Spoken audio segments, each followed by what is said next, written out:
سلام، برنامه تحول. من محمد نصیر فیض و همکار میزبانی برنامه هستم. توتاپ واژه‌ای که ذهنگیر شد و تا یک هفته اخیر بیشتر محور بحث و داغ رسانه‌های اجتماعی و رسانه‌های تصویری و صوتی افغانستان قرار گرفت. واژه‌ای که بیشتر بار اجتماعی سیاسیش به مراتب پررنگتر از بار تکنیکی از او شکل گرفت و یک حوزه پرچالشش تنش‌زار هم در حوزه سیاست افغانستان به وجود آورد. سر و صداها و اعتراضهای میلیونی در قبال بحث توتاپ، یک بحث نهایت پرچلنج که حکومت مدارای افغانستان یک تصمیم گیری یا یک سیراهی تصمیم گیری قرار داده. توتاپ انتقال انرژی برق از آسیای مرکزی با جنوب آسیا از راه افغانستان که بیشتر در افغانستان هم رنگ و بوی قومی برای خود گرفت، رنگ و بوی سیاسی برای خود گرفت و شکنندگی های بسیار جدی را در حوزه سیاست گذاری حکومت افغانستان یا در ساختار سیاسی افغانستان با مفهوم بهترترش به وجود آورد. حالا مسئولین انرژی و شرکت برشنا و وزارت انرژی و آب تلاش کردند تا بار تکنیکی این مسئله را بیشتر پررنگ جلوه بدن و گوشزد بکنن، اما رفته رفته توتاپ در ذهن تک تک مردم افغانستان مانوس شد و همگی بار توتاپ را نسبت به بار تکنیکیش بیشتر سیاسی میدانند و موجهای اعتراض‌آمیز در بامیان، مناطق مرکزی، مزار شریف، هرات و کابل بالاخره مسیر تصمیم گیری های حکومت افغانستان را برای یک نقطه مشکل‌زا مواجه ساخته.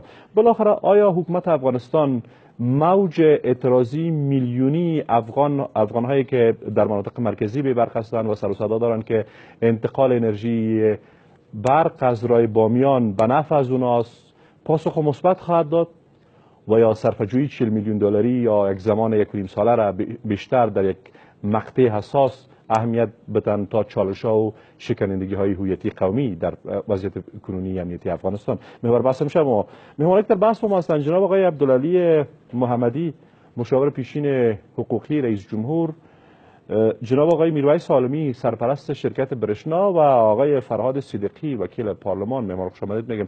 بحث را از آقای صدیقی میخوایم آغاز بکنیم. توتاپ یا انتقال انرژی برق از راه سالنگ تا راه بامیان قدر سر و صدا را در یک موقعیت بسیار حساسه که افغانستان در یک امنیت شکننده مواجه است به وجود آورده. آیا فکر میکنین که ارزش پافشاری حکومت برای سالنگ تا انتقال از او از راه بامیان موجه و قابل توجیه است به نظر شما؟ بسم الله الرحمن الرحیم. سلام به شما و مهمانای عزیز برنامه تان و بینندگان تلویزیون شما. گرچه که هر چیزی که بر افغانستان هر قدر سرمایه گذاری که شوه و بادسازی شوه و آبادی شوه، این به نفع کشور است و منافع ملی ماست. ما باید را دامن نزنیم، سیاسی نسازیمش، قومی نسازیمش و به نفع مردم ما باشه. هر شهروند افغانستان حق داره که از پروژه ملی مستفید شود. به نظر من این پروژه برق وارداتی که از ترکمنستان به افغانستان میه، ما در شرایط کنونی و در شرایط فعلی او قدر قوای مسلح ما یا نیروی امنیتی ما توانمندی را ندارن که در چند جای برن امنیت برق بگیرن و امنیت پایه‌ای برق بگیرن. شما در شرایط ما قرار داریم که در هر ولایت جنگ است، نیروهای ما در دفاع از این قرار دارن، در دفاع از این کشور قرار دارن، در مقابل دشمن می جنگن. در شرایط فعلی برق وارداتی که ما فعلا داریم از راه سالنگ آمده و این کمپانی هم که این را سروی کردن از این تکمیل شده، همه کارش با پایان رسیده. از راه سالنگ ها هیچ ما مشکل نداریم. اگر واقعا ما برخورد ملی بکنیم و منافع ملی را در نظر بگیریم، به خاطر دو ولایت نه تنها که بامیان یا وردک این سر و صدا ها را بندازیم. شما ببینید که در این مسیر یک قسم حساب بکنیم آقای صدیقی، آیا این دو ولایت جز مردم افغانستان یا موضوعات ملی در اونها نفته نیست؟ میخوایم در مورد بیم چندین ولایت که ما دو ولایت نمیتونیم مبدل به 10 ولایت بکنیم. زمانی که سب استیشن در پشت سرخ یا در جبل سرات جور شد، ما میتونیم از این با میان هم انتقال بدیم برق، با میدان وردک هم انتقال بدیم. آیا این مردم جنوبی که سالها در جنگ گای داغ افغانستان همیشه قربانی جنگ هستند. اینا حق ندارن که از این برق مستفید شوند، باید یا مستفید شوند. یک دومی که این سروی شده، ما یا چون اینجا رئیس برق برشنار نشسته، ما سروی شده نمیتونیم میره دوباره سروی کنیم 3 سال دیگر را طی کنه تا این سروی شوه. آیا به می قیمتی که ما به ترکمنستان داریم قیمت های بین المللی بالا میره، افزایش قیمت ها میشه و ما بعد از این امکانات که آقای عالمی قبل از پروگرام گفت 40 میلیون دلار و احتمالاً 18 ماه اما فرصتگیری زمان.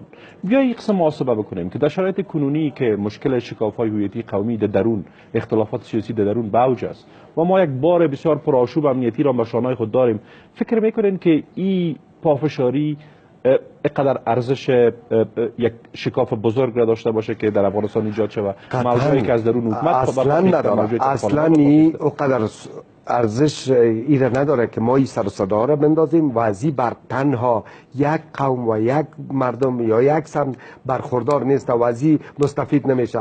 هزاره از این مستفید میشه، تاجک میشه، ازبک میشه، پشتون میشه، پشایی میشه، ایماک میشه. در مجموع تمام افغانستان در این مسیری که زندگی میکنن اینا کسایی هستند که جز امی کشور هستند و شهروند امی طبیعت افغانستان دارن، طبیعت افغانی را دارن. باید ما در اول که استاد کریم خلیلی معاون اول رئیس جمهور، معاون دوم رئیس جمهور بود، در اون وقت که پاس شده بود در این کابینه خب پاس نشده، چرا در اون وقت را پافشاری نکرد و امیر از این برق از رای بامیان و وردک نخواست که وارداتی و این لینا را بیاره به بامیان و به میدان وردک، بعد از او به کابل. خب اگر من میخوایم بگذاریم آقای محقق معاون دوم ریاست اجرایی، آقای دانش معاون اول دوم ریاست جمهوری، آقای خلیلی هم یک رهبر پرنفوذ و صدها تن از کسایی که در رکن حکومت افغانستان کار میکنند، در پارلمان،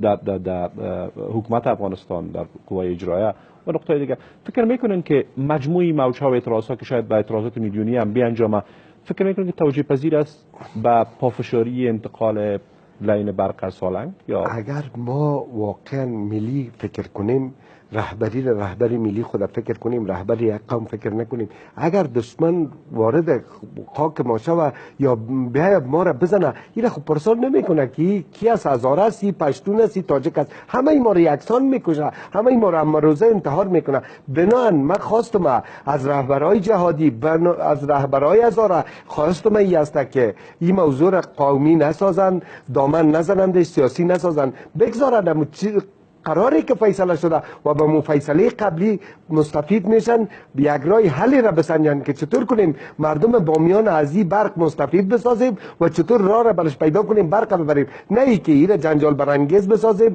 دیگر مردم را محروم بسازیم. به قول شما امکان انتقال این برق از راه بامیان است به خاطر از اینکه این اعتراضها بالاخره فروکش شود؟ تا زمانی که برق انتقال میکنه از ترکمنستان به پشت سرخ جبل سراج، ما میتونیم در تپه سرخ پیش از او که تا این انتقال بکنه همین پولی را که مصرف میکنیم و یا این پولی که اضافه میشه سروی بکنیمش به بامیان، از جبل سراج انتقال بتیم برق به بامیان. راهی حل وجود داره، نه تنهایی که حالا مشکل چی است اگر بخوایم بیایم از بامیان این انتقال بتیم؟ فکر میکنید چی مشکل وجود داره؟ سروی شده، پول مصرف شده، 3 سال دیگر یا 18 ماه دیگر در بر میگیره. ما ایره مطمئن هستیم یا شرکت برشنا ایره تصمیم میته که قیمت برق و یا امی قیمتی که ما سروی کردیم با 2 سال آینده یا 3 سال آینده به می قیمت بالاتر از قیمت یک شکاف تازه ایجاد میشه، بالاتر این قیمت. اجازه بدید آقای محمدی بپرسیم چقدر توجیه پذیر است گپایی که آقای فرهاد نسبت به این موضوع؟ بسم الله الرحمن الرحیم. با درود و سلام خدمت مهمانان عزیز و گرامی، همکاران شما و مردم شریف افغانستان. با کمال احترام به نظرات جناب آقای مجیدی، جناب آقای صدیقی، من یک 2-3 پاراگراف کوتاهی از گزارش فشنر همراه خود دارم. اگر همکارا به خود زحمت بدن گزارش فشنر را یک بار ببینن، با صراحت فشنر اعلام میکنه که گذرگاه سالنگ ناممکنه. اونا اول آمدن سالنگ ارزیابی کردن، سروی کردن، کار کردن، بعد از او به دلیل مشکلاتی که در سالنگ بوده نتیجه این میشه که اونا تعبیرش آلترناتیو روت هست، یعنی مسیر بدیل و جایگزین باید پیدا کنن. دلایل و ترجیحات خودم ارائه میکنن. اگر اجازه بدین من معیارهای اساسی را که فشنر به خاطر انتخاب بدیل مشخص میکنه اینا هستن. 1. مسیر انتقال با نواحی دارای حفاظ طبیعی و محصور با بلندی‌های کوه بر نمیخورد. 2. مسیر انتقال جاده های فعلی اصلی یا فرعی را دنبال میکند به طوری که دسترسی قابل قبول برای ساخت و ساز، نظارت و حفاظت از مسیر انتقال یا از لاین برق فراهم است. 3. مسیر انتقال به روستاها، سرازیری و سربالایی موازی با کوهها، فرسودگی و نواحی و مناطق پر از سنگ بر نمیخورد که در آنها برفکش به حقوق میپیوندد. 4. مسیر انتقال سب استیشن 500 کیلوولت و 200 کیلوولت پل خمری را به سب استیشن 220 کیلوولت فعلی کابل در شمتله پیوند میدهد. 5. مسیر انتقال دارای مدار جریان مضاعف یا فشار قوی AC با پایه‌های متنوعی خواهد بود که با عملیات نصب به ملاحظه ارتفاع زمین از سطح دریا سازگار است. 6. در خلال دوره ساخت قطع برق از خطوط فعلی به حد اقل زمان رسیده و با محدودیت‌های ناشی از عملیات تامین برق سازگار خواهد بود. 7. مسیر انتقال و نحوه طراحی پایه‌های برق توسعه تامین برق را در آینده فراهم می‌کند، زیرا فضای آزاد برای خطوط جدید از طریق هندوکش به دلیل دسترسی دشوار و شرایط سخت نقشه‌برداری محدود است. این امو 7 معیار اساسی است که فشنر اینا را ملاک قرار داده و مسیر بدیل که بامیان باشه را پیشنهاد میکنه. اضافه بر او مرجحات را هم میاره به خاطر معدن آجگک، به خاطر زغال سنگش پشته و موارد اینچنینی که باز اگر مسیر از اونجا باشه اینا هم فعال میشه. به صورت خیلی روشن توصیه فشنر ای هست، میگه که ما لین فعلی را از گذرگاه سالنگ حتی اگر به لحاظ تکنیکی ممکن باشد، میگه این همراه با دشواری ها و محدودیت هایی است که مجبور میکنه ما را که باید در جستجوی راه حل مناسب و مسئول تر باشیم. یعنی اولو به لحاظ تکنیکی امکان از این باشه که بالاخره از قله های سالنگ ما بتانیم یک لین برق بیاریم، اما به حد محدودیت و مشکلات اونجا وجود داره که ما را مجبور میکنه، تعبیر داره که بحث تکنیک شما یکم واضح ساختین. از آقای عالمی هم خود پرسیدیم، آقای صدیقی نقطه‌ای را گفت که باید بحث قومی نشه. چقدر بحث قومی شده؟ چقدر بحث چالنج‌زا شده؟ ببینید متاسفانه در این رابطه مسئول اصلی حکومت افغانستان است. نه، حالا پرسیدم بحث قومی شده؟ قومی ما قبول ندارم، قومی نشده، اما سیاسی شده. سیاسی به این جهت شده متاسفانه حکومت افغانستان در رابطه با تغییر مسیر و برخلاف توصیه فشنر که میخواد عمل کنه، منطق استدلالش بسیار ضعیف است. وزیر انرژی صحبت کرده، رئیس عامل برشنا صحبت کرده، معاونانشان صحبت کردن، هر کسی که از آدرس حکومت صحبت کرده متاسفانه تا حالا بیش از این که بر اقناع مردم توجه کنه تحکم آمیز گپ میزنن. میگن فیصله شده، اینمی انتخاب ماست، رای دیگه نداریم، اینی تو میشه اینی تو میشه. و این منطق نیست. امروز که تابر آقای محمدی شده نتیجه نشست های بیشتر مردمایی که طرفدار انتقال برق از راه بامیان هستند یا کسایی که در افراد سیاسی در بیرون نظام هستند چی شده؟ بالاخره تصمیم گیری منتج به چی میشه؟ پافشاری نهایتش با یک الटरनेटिव؟ ببینید مردم تصمیم خود میگیرن و تا حدودی هم گرفتن. چی تصمیمه؟ تصمیمشان به این هست که نباید حقشان ضایع شود. این منطق ما به نظر منطق درستی نیست که ما بیاییم بگیم که از پشت سرخ یک برق روان میکنیم. ما یک مصاحبه جناب آقای عالمی را هم قبلا دیدم که ایشان همین موضوع مطرح کردن که ما یک سب استیشن اینجا ایجاد میکنیم و از اینجا اگر تعبیرشانی بود که اگر اینا 30 مگاوات برق ضرورت دارن ما 300 مگاوات میتونیم برشان بدیم.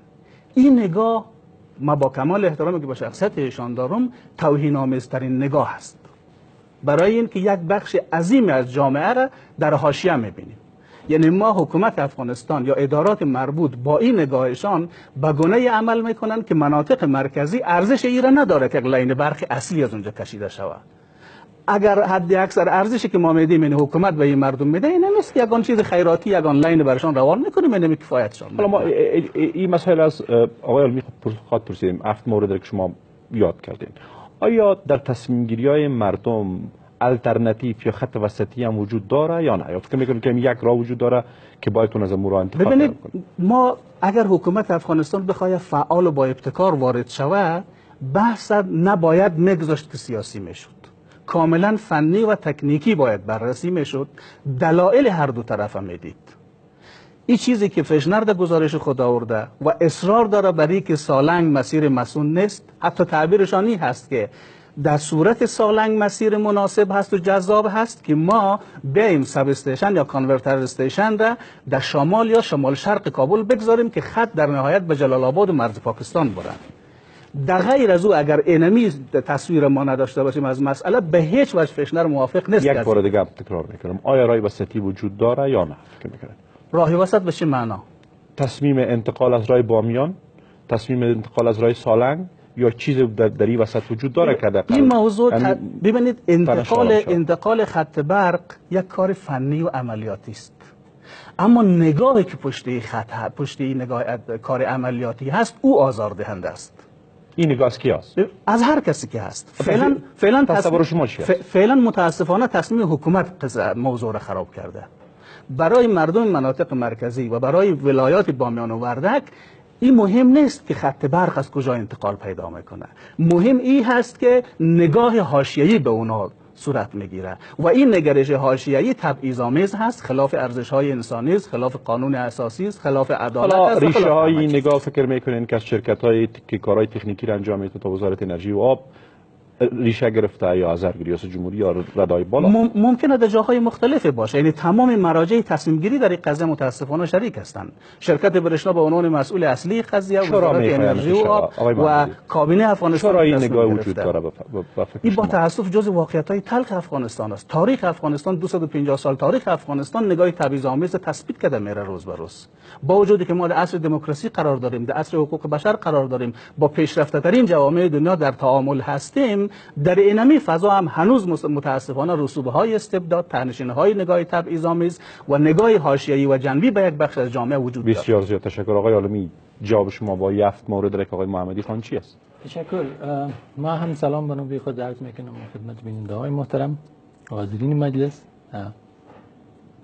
ما بعضا تعجب میکنم وقتی که میگیم تو تاپ، اصلا فعلا تا جایی که برشنا مسئول از شرکت است تو تاپ فعلا مطرح نیست. وقتی که ما تو تاپ میگیم یعنی چی ترکمنستان، یو ازبکستان، چی باز تاجیکستان، باز ای افغانستان و پی پاکستان، در حالی که این قرارداد بین ترکمنستان و افغانستان امضا شده. این یک برق کم است در سالهای اول، یک مقدار برق کم است که به افغانستان می کمبود برق افغانستان پورا میکنه. این برق مازاد ترکمنستان نیست که به یک مقدار بسیار زیاد عبور کنه از افغانستان و بالاخره به پاکستان بره. موضوع پاکستان اینجا مطرح نیست. و موضوع دیگه، ما به نظر برشنا شرکت اینجا فعلا دو گزینه وجود داره. ما میایم سر موضوعات استادم میایم. دو گزینه پیش ما وجود داره. یک گزینه است که به شمول ولایت بامیان و مناطق مرکزی همزمان برق بگیره. این ده ولایت دیگهش که یکی از ولایت غزنی هم است، خود کابل ما شما در زمستان میبینیم 50% برق پرچوی داریم.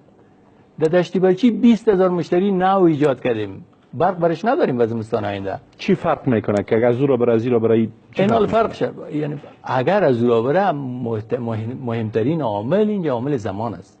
شما اگر امروز از او شروع کنین از راه بامیان تصمیم گذاشته را من نمیگم، یک از دور نریم. بس آقای محمدی یک مقدار توجیه پذیر است اگر شما را اذعان کنید. این 7 مورد را که اشاره کرد کمپانی فشنر ببینید، کمپانی فشنر 2 راپور جور کرد. در راپور اول مطالعات خود انجام داد، تنها راه بامیان اینا سروی کردن. یک گروه متخصصین از افغانستان رفتن، گروه مکمل تحت ریاست وزارت انرژی و آب که مرکب از وزارت مالیه و نماینده برشنا شرکت و چین پروژه از وزارت انرژی و آب است. اینا رفتن دیجا چون ایرا کمپانی فشنر از خود شتوتگارت جرمنی و طور ایراپور تهیه کرده بود که اینا هیچ در افغانستان داخل نشده بودن، از طریق فضای نقشه ها را گرفتن دوجه بردن. این نماینده هایی که رفتن دوجه، نماینده گفتن های همین کسایی که ایرا تمویل میکنه اینا گفتن که فند ما قدر نیست که این پروژه را به این عظمتش تقریبا پول کمبود میکنه و برای اینا برای خود شرکت فشنر وظیفه سپردن که شما برین یک راه بدیل هم اونجا ببینین. بالاخره گزارش دوم فشنر که میه از فشنر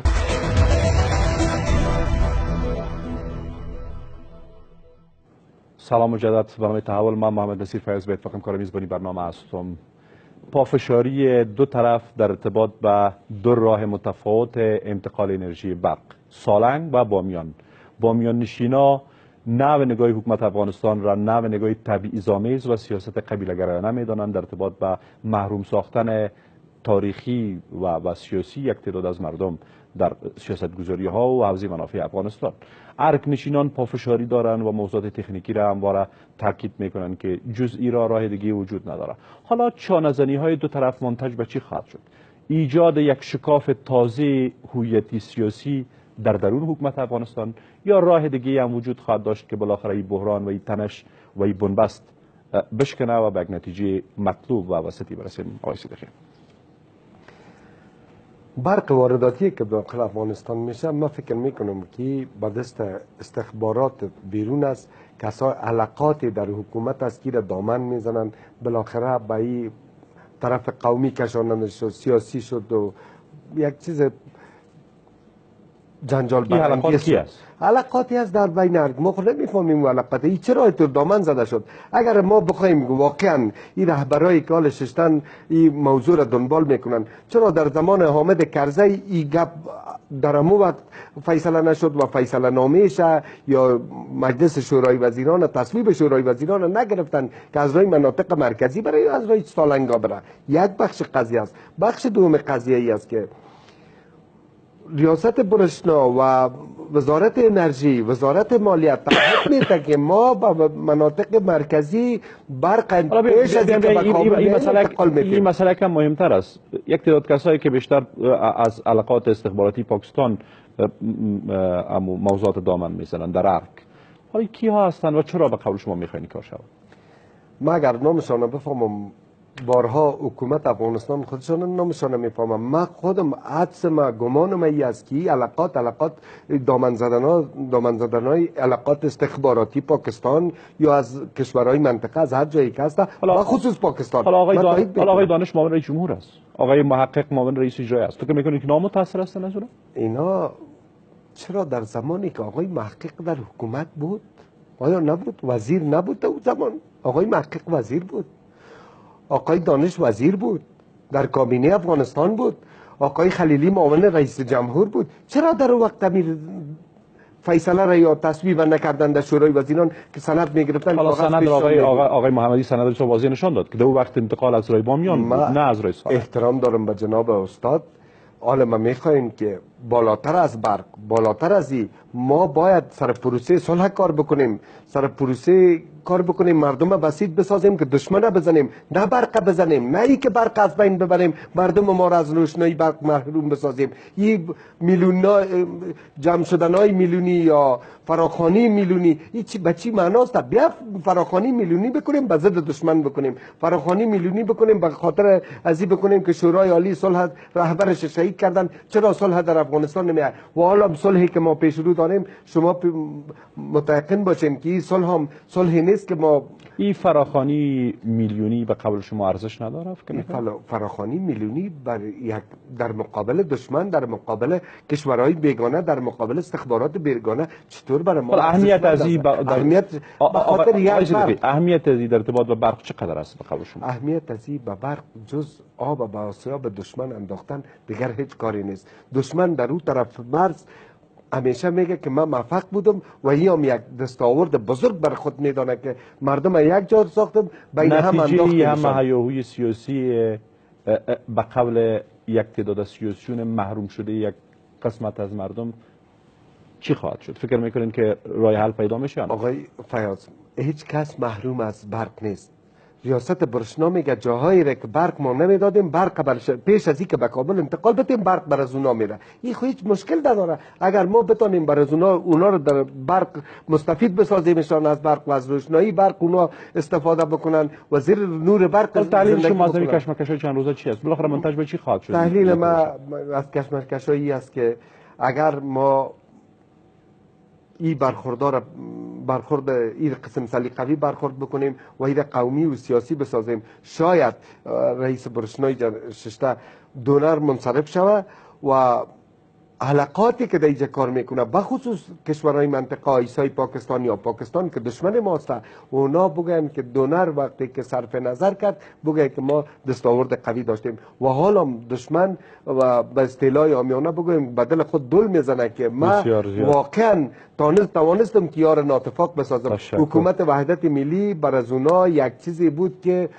قابل تحمل نیست. حالا میبینه که ما به چی میتونیم اینا را متفرق بسازیم، به سر برق متفرق بسازیم. بنابراین خواستم و پیشنهادم ای است برای رهبرای جهادی، برای کسانی که این گپ سوء تفاهم شده، فقط بازم تجدید دوباره میشه از ریاست برشنا، از وزارت آب برق، از وزارت مالی، از ریاست جمهوری، کابینه افغانستان تعهد گرفته شود که پیش از اینکه برق به کابل بیاید باید به مناطق مرکزی به برادرای ما که هزاره است، هر کسی که است شهروندی کشور است، برادر ماست، ما از اونا از تک تک از اونا دفاع میکنیم، باید برق از اونا. بسیار زیاد تشکر. آقای محمدی، قبل از بحث برق سر صدای رهبرای سیاسی که حالا بیرون شده، یک موج میلیونی بی پیشینی در کابل داشتیم در ارتباط به کشته شدن هفتن شهادت هفتن مادر و روزگان، شما شاهد بودید.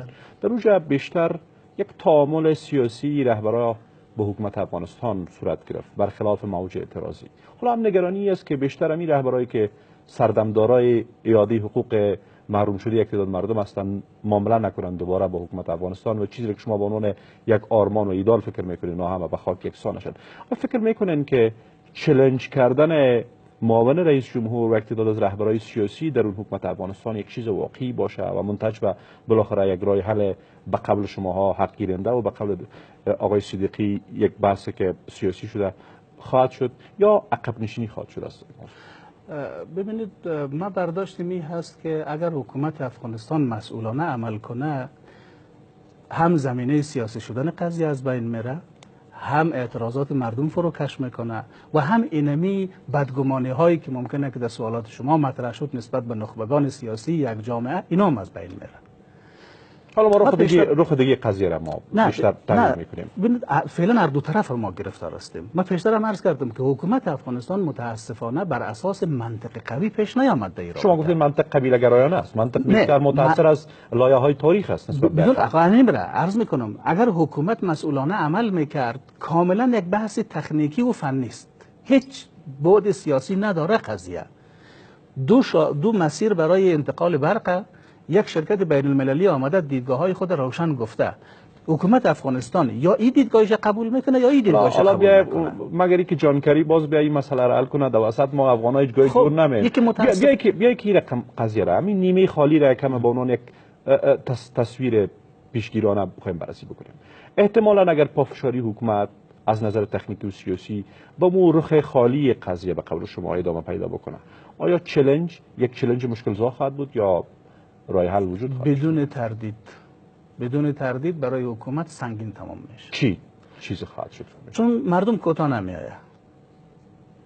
با تمام گپایی که صدیقی صاحب گفت نسبت به اهمیت صلح و خطراتی که از جانب کشورهای همسایه وجود داره و مخالفین مسلحی که در داخل کشور هستند، تروریستا و کسای شبکه‌های تروریستی دیگه‌ای که هستند، با تمام این مخاطرات تحمل نگاه تبعیض‌آمیز برای مردم هم قابل قبول نیست. یعنی تا کی یک بخش همیشه قربانی شود به خاطر اینکه این مصلحت است. خب این مصلحت چرا یک طرف دیگر قربانی نمیکنه که همیشه فقط در یک سمت قش میکنه به قول معروف؟ حالا آقای عالمی گفت که قبل از اینکه ما به کابل برق بدیم با بامیان برق خواد دادیم و تعهد کردیم. چقدر این منطق برای شما قبول است فکر میکنید؟ من پیشترم عرض کردم این اگر نگاه متفاوت نباشه هیچ مشکلی با این گپ ما نداریم. اما با توجه به اسناد و شواهدی که داریم که شرکت بین المللی با اراده و خواست حکومت افغانستان آمده نظر کارشناسی داده که مسیر بامیان اینی ضرورت ها، اینی اولویت ها، اینی ترجیحات داره و از نظر عقلی و منطقی بر اساس تمام مسائل که بسنجیم این هم درست میایه. حال ما بیاییم با یک نگاه تحکم آمیز مسیر تغییر بدیم به یک جای دیگه و بعد بگیم به شما برخورد. وزیر انرژی و آب و شرکت برشنا گفت که اگر ما مردمای تکنیکی هستیم بیشتر سر موضوعات سیاسی کار نداریم، اگر حکومت افغانستان تصمیم بگیره ما آماده هستیم که به راه دوران بیایم. حالا بس ارگ ریاست جمهوری و شخص رئیس جمهور است. آیا نشست با رئیس جمهور در این مورد شده؟ نه به نگاه رئیس جمهور چی است؟ من فکر میکنم مسئول اصلی اینمی افراد تکنیکی هستند. اینا اگر به رئیس جمهور گزارش دادن هم غلط گزارش دادن، اگر ذهنیت دادن هم به غلط ذهنیت دادن، اگر ترجیحات خود بیان کردن هم به غلط ترجیحات خود بیان کردن. بخش تکنیکی مسئولانه عمل نکرده اینجا. بخش تکنیکی اینو دیگه بیاید جناب عالمی و وزیر انرژی بیر جواب بده. با صراحت فشنر میگه که از سالنگ ناممکنه، ما باید بدیل پیدا کنیم. برخلاف چیزی که عالمی صاحب میگه که اونا سالنگ بدیل نبوده، سالنگ مسیر اصلی بوده، ارزیابی شده به نتیجه رسیدن که اون ناممکنه، بامیان شده بدیل. شماها از جمله معاون رئیس جمهور آقای دانش و بلندپایه‌های حکومت افغانستان آیا با رئیس جمهور در این مورد گپ زدن؟ یا اگر گپ جدی است چرا تا بار را با اونا در تماس گذاشتن؟ اولین باری که من خودم شخصا با رئیس جمهور در این رابطه صحبت کردم اوایل سال 2015 بود، زمانی که گزارش منتشر شد و برشنا تحرکات خود، چیزی که عالمی صاحب پیشتر گفت که ما رفتیم آلمان و چیکار میکردیم، این تحرکات که شروع کرد ما متوجه از این قضیه شدیم که ممکنه که کار کنن، سر از این لابی کنن که پس بیارن مسیر به سالنگ. به همون خاطر او زمان یک تعداد از تحصیل کرده ها از مناطق مرکزی پیش ما آمدن، صحبت کردن، گزارش هم همون زمان به ما دادن، تمام اسناد اینا رو، همه اینا رو من یک جایی شخصا به رئیس جمهور دادم. رئیس جمهور اینا رو مطالعه کرده بود کاغذه. من دفترم هنوز متاسفانه چون تعلیق وظیفه‌م ادامه داره، ما اسناد دفترم هست در ارگ لاکومور شده است، در گوشه از او رئیس جمهور نوشته بود که من در این رابطه با محمدی صاحب گپ زدم، این اوراق در دوسیه برشنا بگذاریم که سر وقت در موردش تصمیم بگیریم. یعنی با دستخط خود رئیس جمهور در حاشیه همون اسناد که نگاه رئیس جمهور از دید شما چی است؟ ما برداشت می بود، یعنی او زمانی که من صحبت کردم و او گزارش ها رو رئیس جمهور خوانده بود، برداشت می بود که رئیس جمهور این دیدگاه کارشناسی رو قبول کرده. اما بعداً متوجه شدم که نظر رئیس جمهور تغییر کرده و قطعاً بر اثر لابی هایی بود که توسط برشنا و کسای دیگه‌ای که دخیل بودن در که پس باید مسیر به سالنگ بیاید، تحت تاثیر از اینا رئیس جمهور دیدگاهش عوض شد. چقدر این مسئولیت شما می‌پذیرین آقای عالمی؟ مسئولیتی که آقای محمدی مستقیم سر شما اند. همه چیز اگر سر رئیس جمهور میندازیم، همین موضوع که یاد شد رئیس جمهور یک کمیسیون تعیین کرد. حالا آقای محمدی گفت که عامل تمام این مشکلات شماست. ما امیر رو تشریح کنم. کمیسیون تعیین شد که همین موضوع رو بررسی کنه از نگاه تکنیکی. خود این ورقی که آقای محمدی فعلا ما خود فهمیده نمیتونیم که دقیقاً کس نوشته کرده به تعبیر خود یا ایست که از گزارش کشیده، چون گزارش 400 صفحه‌ای است. این موضوع کمیسیونی که تعیین شد از نماینده‌های از معاون صاحب اولان بود، از معاون صاحب دوم و از دفتر استاد محقق و از وزارت انرژی و از برشنا شرکت در وزارت سر از این کار کردن. یک گزارش چند صفحه‌ای باز جور شد. همین کمیسیون کار با اتفاق هم دمی گزارش امضا شد و رفت به ریاست جمهوری. ریاست جمهوری با خواندن از گزارش یک بار دیگه تصمیم گرفت که گزارش چون نماینده از همین راه سالنگ بازم بحثی است که آقای محمدی گفت که مجموعی مشکلات ناشی از تحرکات شماست، مسئول اصلی قضیه شما هستید. چقدر شما این اتهام را ما به هیچ وجه نمیپذیریم؟ به دلیل از که طرف اصلا در این موضوع برشنا نیست از نگاه حقوقی. برای جمهور کی گذاشت؟ این سند است که وزارت مسئول پروژه وزارت بود، پس ما هیچ گونه تغییر در این آورده نمیتونیم. به این دلیل ما میگیم که هر چی که شده با این خصوصا در اواخر که می کمیسیون تعیین شد، این مشترک نمایندگان جمهوری سر از این بحث‌های تکنیکی شده، انجینرهای تکنیکی شده، نفرای تکنیکی که از جنای که ادعا دارن اینا شده بودن، بالاخره یک فیصله شد به روشنایی از اون. شما گفتین بار دیگه باز رئیس جمهور گفته که باید تمی مسیر سالنگ مناسب است و از این مسیر انتقال پیدا بکنن بعد از اینکه کمیسیون ایجاد شد و گزارش دوباره برای جمهور. فعلا بله همین چیز است. حالا راه بامیان منتفی است و راه بامیان رای انتقال نخواهد بود از دید شما و از دید فیصل رئیس فعلا اگر به نظر ما که مسئول شرکت برشنا هستیم، اگر مردم یک از قناعت داده میتونه، مردم غزنی، مردم کابل که 80% پرچوی زمستان داره بگه که 5 سال برقتان به تاخیر میفته، اگر اینا قناعت داده میتونن، به نظر ما تصمیم شما بسته به قناعت مردم غزنی و مردم دیگر، مردم تمام افغانستان به شمول بامیان. حتی ما با بامیان میگه ما خب فعلا در 2 سال برای شما برق میرسانیم، اما آیا شما موافق هستین که در 5 سال برتان برق بیاید؟ خوبه، شما یک گروه و یک برق کار دارین که از تلویزیون پس تصمیم شما ناشی از پیچیدگی‌های تکنیکی نیست بلکه معقولش میکنیم به مردم. کار مردم است. مردم برق میخواد برادر، مردم بر تحصیل خود برق میخواد، مردم به صحت خود برق میخواد، مردم به همه امورات خود برق میخواد. شما اثرات امی سکتور صنعت ببینین. شما اگر 3 سال دیگه در کابل برق نداشته باشین، حتی یک تعمیر هم کس جور نمیکنه، به دلیل از اینکه تعمیرش برق نداره. فابریکه را خو یک طرفان در خلال 3 سال مطمئن باشین که بیلیون دلار از افغانستان میبره. این خط تا چی زمان اگر از راه سالنگ عبور کنه انتقال خواهد یافت، تکمیل خواهد شد؟ تقریبا پروسه تدارکاتی آماده قرارداد است که باید قرارداد امضا شود و پس از قرارداد تقریبا در 2 سال و 6 ماهی مطلقاً میرسه، تکمیل میشه. فقط یک بخشی از سالنگ تا به کابل مونده، همه دیگهش قرارداد شده، از ساقینه تا به شبرغان و از شبرغان تا به پل خمینی. یک گپ مهمتر را گفتین، یک گام پس بریم به عقب. بحث بررسی کمیسیون، ایجاد کمیسیون بود و بررسی مسائل بود. طرفایی که در این کمیسیون 6 تن و موضوع را بررسی کردن کیها بودن؟ از نامایشان به یاد من است.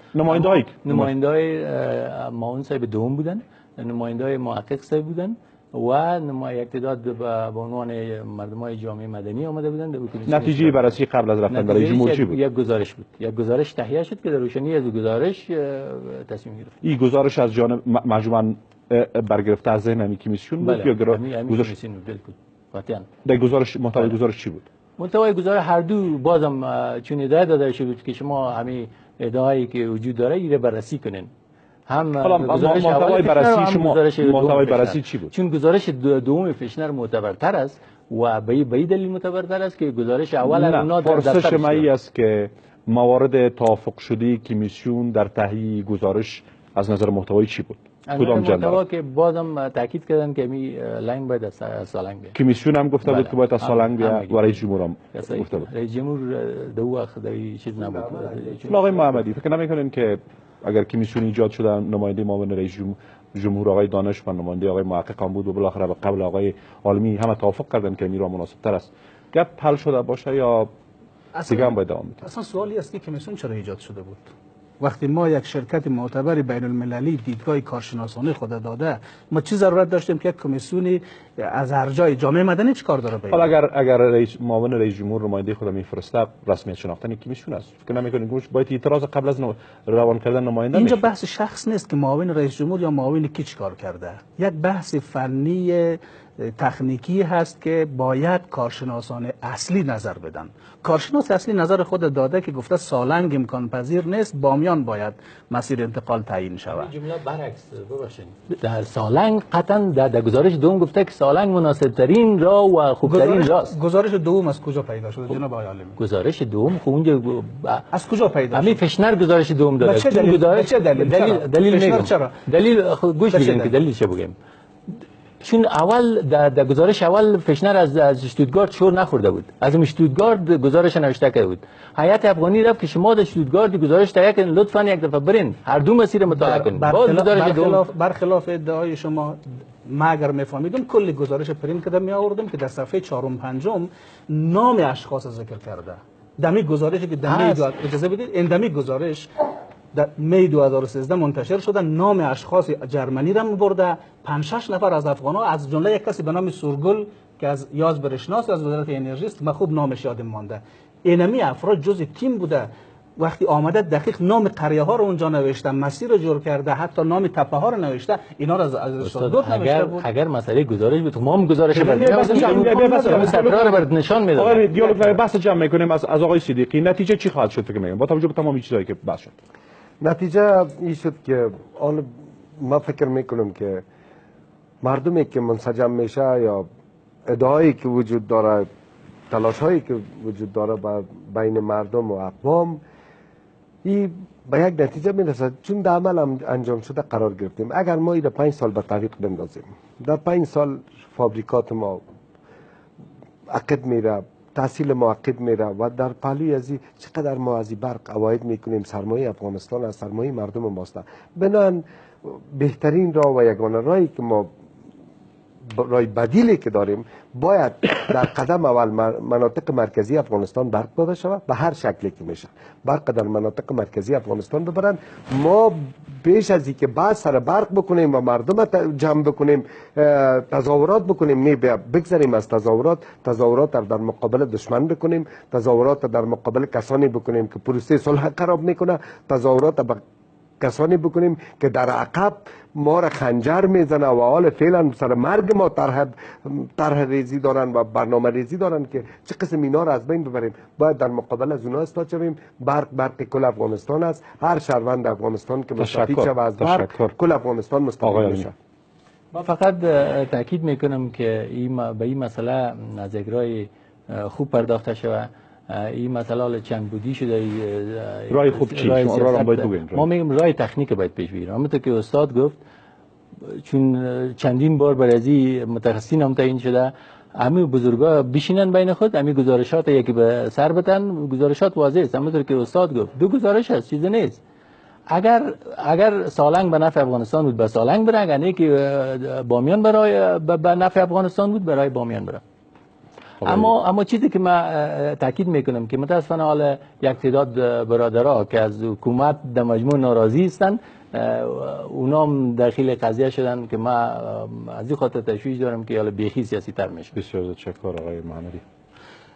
کوتاه‌ترین راه و مناسب‌ترین راه، از اول صحبت ما تا تاکید کردم که حکومت منطق و استدلال خوب به این رابطه نداشت. بیش از اینکه به اقناع مردم بپردازه، تحکم‌آمیز صحبت کرد. موضوع کاملا فنی و تکنیکی هست. گزارش ببینن.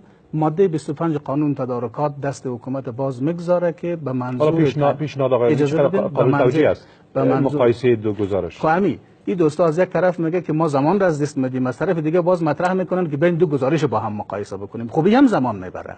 میگن ما در 2 سال میاریم، اونجا 5 سال میشه. من مطمئن هستم که اعظم سالنگ هم در 5 سال برق تیر نخواهد شد. تجربه ای که ما از گذشته داریم. حالا به خاطر حل این بس فکر میکنید که یک راه مناسب است مقایسه 2 گزارش؟